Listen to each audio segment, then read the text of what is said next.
How to change Gcash number on Lazada.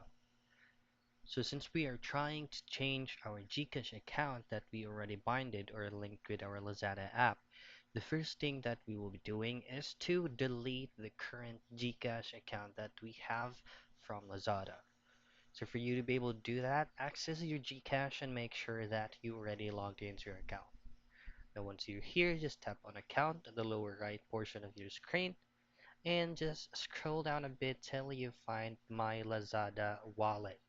Now tap on view and just have to scroll down a bit till you find these options right here that has logos.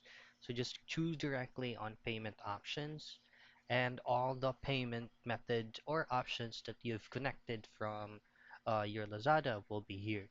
So say for example you already connected one of your Gcash account.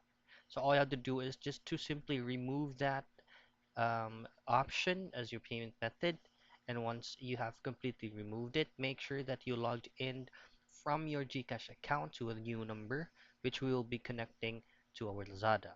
Now once you have deleted it and set it up and logged in from Gcash, just choose on digital wallet as Gcash again, and as you can see we should be able to log in with a new Gcash account. And that's it.